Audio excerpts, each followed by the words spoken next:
Hello everyone. இந்த வீடியோவில் நம்ம என்ன பார்க்க போகிறோம்னு பார்த்தீங்கன்னா, உங்களுடைய AutoCADல வந்து கால்குலேட்டரை வந்து எப்படி எடுக்கிறதுன்னு பார்க்க போகிறோம். இதில் ஒரு 4 மெத்தட் இருக்குது. இந்த 4 மெத்தட்லேயும் நம்ம கால்குலேட்டர் வந்து எப்படி எடுக்கலாம்னு பார்க்க போகிறோம். அதுக்கு முன்னாடி நம்ம சேனலை சப்ஸ்கிரைப் பண்ணலாம், மறக்காமல் சப்ஸ்கிரைப் பண்ணுங்கள். ஃபஸ்ட் மெத்தட் பார்த்தீங்கன்னா, எப்படி வந்து கால்குலேட்டர் ஓப்பன் பண்ணுறதுன்னு பார்த்தீங்கன்னா, உங்கள் ரிப்பன் டூல் பார்ஸ்லேயே வந்து அந்த கால்குலேட்டர் ஆப்ஷன் இருக்கும். அந்த ரிப்பன் டூல் பார்ஸில் பார்த்தீங்கன்னா, இதில் பார்த்தீங்கன்னா யூனிலிட்டிஸ்னு ஒரு ஆப்ஷன் இருக்கும். அந்த யூனிலிட்டிஸ் ஆப்ஷனை வந்து நீங்கள் கிளிக் பண்ணுங்கள். கிளிக் பண்ணோடனே வந்து உங்களுக்கு ரைட் சைடு பார்த்தீங்கன்னா, இதை கிளிக் பண்ணோன்னே பார்த்தீங்கன்னா அதில் 3 ஆப்ஷன் இருக்கும். அந்த 3 ஆப்ஷனில் வந்து தேர்ட் ஆப்ஷனாக ஒன்று இருக்கும், குயிக் கால்குலேட்டர்னு.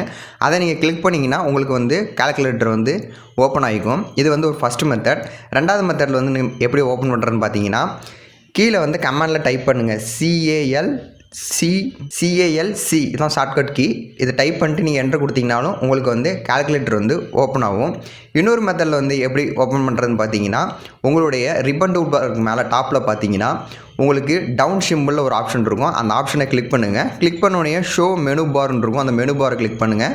கிளிக் பண்ணோடனே பார்த்தீங்கன்னா உங்களுக்கு டூல்ஸ்னு ஒரு ஆப்ஷன் இருக்கும். அந்த ஆப்ஷனை கிளிக் பண்ணுங்கள். அந்த ஆப்ஷனை கிளிக் பண்ணோடனே ஒர்க் ஸ்பேஸ், அடுத்தது வந்து கீழே பார்த்தீங்கன்னா பிளேட்ஸ்னு ஒரு ஆப்ஷன் இருக்கும். அந்த பிளேட் ஆப்ஷனை கிளிக் பண்ணுங்கள். பிளேட் ஆப்ஷனை கிளிக் பண்ணோடனே பார்த்தீங்கன்னா உங்களுக்கு வந்து குயிக் கால்குலேட்டர்னு இருக்கும். அதை கிளிக் பண்ணிங்கன்னா இது வந்து நீங்கள் வந்து 3வது மெத்தடில் வந்து இப்படி எடுத்துக்கலாம்.